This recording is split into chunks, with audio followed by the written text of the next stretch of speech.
আজ আমি শেয়ার করব হোলি স্পেশাল গুজিয়া রেসিপি।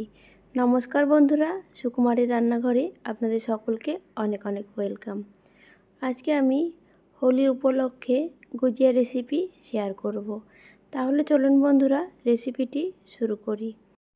গুজিয়া তৈরি করার জন্য প্রথমে আমি একটা পুর তৈরি করে নেব। তার জন্য দেখুন ফ্রাই প্যানে দিয়ে দিলাম 3 চামচ মতন ঘি। ঘিটা গরম হয়ে গেলে দিয়ে দিলাম আমন্ড বাদাম হাফ বাটি, কুচি কুচি করে কেটে নিয়েছি আমন্ড বাদাম। আর দিয়ে দেব কিশমিশ। কিশমিশও দিয়ে দিলাম প্রায় হাফ বাটি মতন। এগুলো নাড়াচাড়া করে হালকা ভাজা করে নেব। ড্রাই ফ্রুটগুলো হালকা ভাজা হয়ে গেলে দিয়ে দেব আমি এখানে কোরানো নারকেল।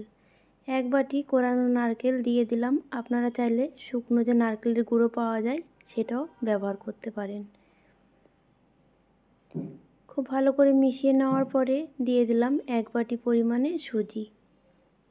সুজিটাও ভালোভাবে সব কিছুর সাথে মিশিয়ে হালকা ভাজা করে নেব।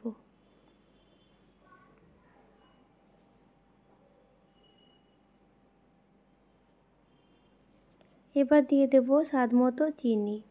প্রথমে আমি হাফ বাটি মতো চিনি দিলাম, যদি প্রয়োজন হয় বাকিটা পরে দেব। মিষ্টিটা অবশ্যই আপনাদের পছন্দ মতন দেবেন, কমিয়ে বা বাড়িয়ে দিতে পারেন।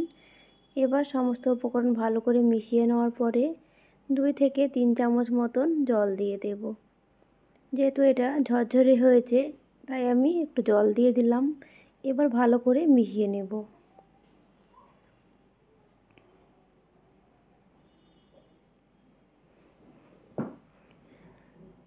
পুর আমার এখানে রেডি করা হয়ে গেছে। এবার নামিয়ে সাইডে রেখে দেব।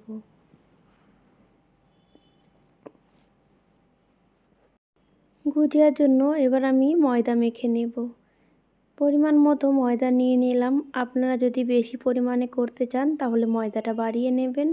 আমি এখানে প্রায় 250 মতো ময়দা নিয়েছি। দিয়ে দিলাম 3 চামচ মতন ঘি আর দিয়ে দিলাম হাফ চামচ কাঁচা জোয়ান।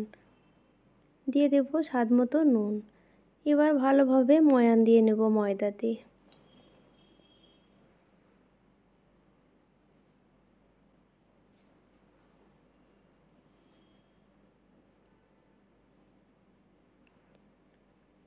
খুব ভালোভাবে এই কাজটা করতে হবে।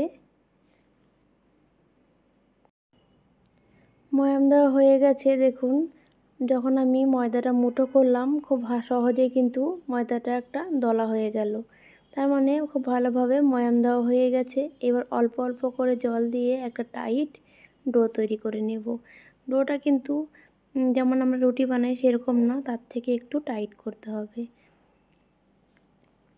শক্ত একটা ডো তৈরি করে নেব।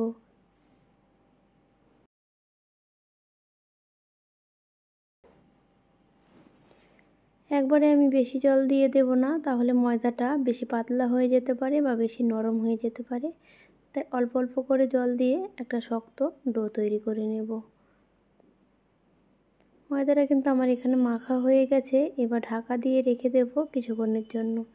তার আগে আমি একটু হাতে করে ঘি নিয়ে এর উপরে মাখিয়ে দিলাম।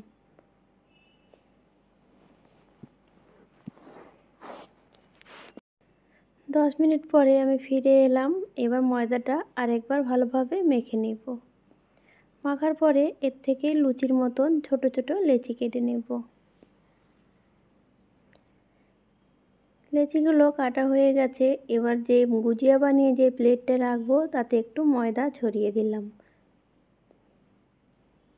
আর এখানে এই ছাঁচের মধ্যেও আমি একটু ময়দা মাখিয়ে দিলাম। আজকে কিন্তু আমি ছাঁচ দিয়ে আর ছাঁচ ছাড়া 2 রকম পদ্ধতিতে আপনাদের গুজিয়া তৈরি করে দেখাবো। যদি ছাঁচ না থাকে বাড়িতে তাহলে কিভাবে তৈরি করবেন সেটাও দেখাবো। লুচির মতন দেখুন ছোট করে বেলে নিলাম।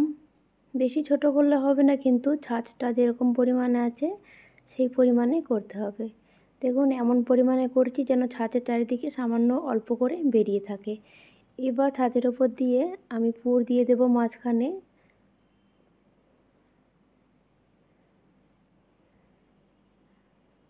পুর দেওয়ার পর দেখুন হাত দিয়ে খুব ভালোভাবে চেপে মুখটা বন্ধ করে দেব। তাহলে কিন্তু গুজিয়া রেডি হয়ে যাবে। এবার সাইড থেকে যে অংশগুলো আছে এগুলো কেটে ফেলে দেব।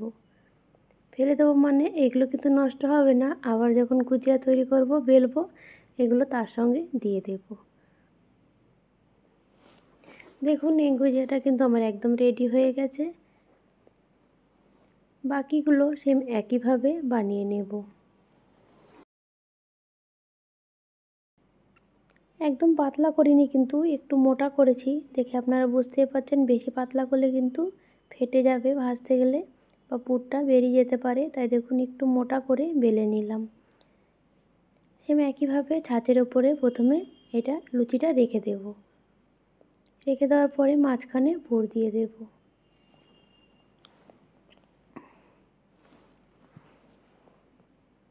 মাঝখানে পুর দিয়ে হালকা হাতে চেপে দেব।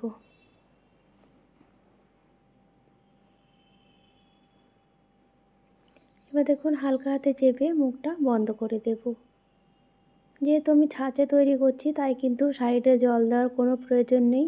চেপে দিলে ছাঁচের মধ্যে নিজে নিজে মুখটা ভালোভাবে বন্ধ হয়ে যাবে, আর ভাজার সময় কিন্তু একদমই খুলে যাবে না। দেখুন এভাবে এটা বানিয়ে নিলাম। এবার এটা ছাঁচ থেকে বের করে নেব। দেখে বুঝতে পারছেন কতটা সুন্দর হয়েছে দেখতে। এরপরে আমি ছাঁচ ছাড়া আরেকটা আপনাদের তৈরি করে দেখাবো।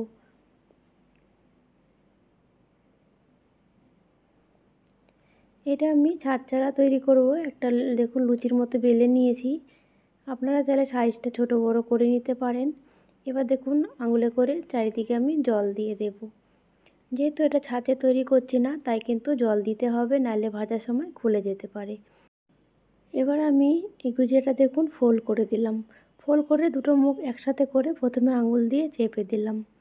এরপরে কি করব, ডিজাইন করার জন্য আমি একটা কাঁটা চামচের ব্যবহার করব। দেখুন কাঁটা চামচ দিয়ে এইভাবে চেপে দিলেই কিন্তু খুব সুন্দর একটা ডিজাইন হয়ে যাবে, আর ভাজার সময় কিন্তু পুরটাও বেরিয়ে যাবে না। যদি আপনাদের কাছে ছাঁচ না থাকে খুব সহজেই কিন্তু একটা কাঁটা চামচ দিয়ে এইভাবে তৈরি করে নিতে পারেন। দেখুন এই গুজিয়াটা কিন্তু দেখতে খুব সুন্দর হয়েছে। একইভাবে এই গুজিয়াগুলো তৈরি করে নেব। সব গুজিয়াগুলো এখানে আমার তৈরি করা হয়ে গেছে। এবার আমি তেলে ভেজে নেব। প্রথমে কিন্তু তেলটা গরম করে নিয়ে আমি গ্যাসের আঁচটা একদম কমিয়ে দিয়েছি। কম আছে এগুলোকে ভালো করে ভেজে নেব। দেখুন একে একে সবগুলো আমি তেলে ছেড়ে দিচ্ছি। এই গুজিয়া নিমকি এগুলো তৈরি করার সময় কিন্তু গ্যাসের আঁচ কমিয়ে ভাজতে হয়, তাহলে ওপরটা মুচমুচে হবে আর খাস্তা হবে। দেখুন একইভাবে সবগুলো আমি দিয়ে দিলাম, যতটা কড়াইতে আসে ততগুলো দিয়ে দিলাম। এবার একটু ঝাঁকিয়ে দিলাম। প্রথমে দেওয়ার সঙ্গে সঙ্গে কিন্তু খুন্তি দিয়ে নাড়া যাবে না, তাহলে কিন্তু ভেঙে যেতে পারে বা ফুটো হয়ে গেলে ভেতরে তেল ঢুকে যাবে। তাই প্রথমে আমি দেওয়ার পরে একটু কড়াইটা নাড়িয়ে ঝাঁকিয়ে দিলাম। এবার এর ওপরে একটু তেল দিয়ে দিচ্ছি। যদি আপনারা ডিপ ফ্রাই করতে চান তাহলে তেলের পরিমাণটা বাড়িয়ে দিলে এভাবে ওপর থেকে আর তেল দেওয়ার প্রয়োজন হবে না।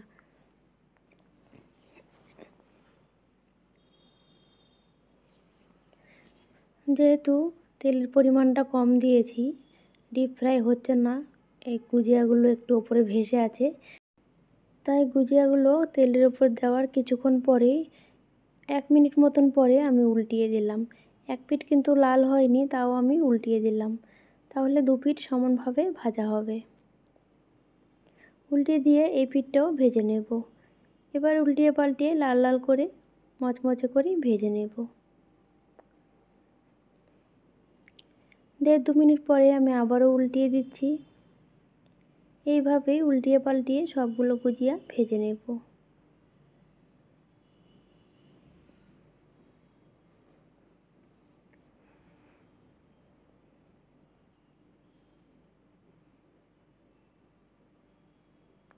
গুজিয়াগুলো কিন্তু আমার এখানে দেখুন লাল লাল করে ভাজা হয়ে গেছে।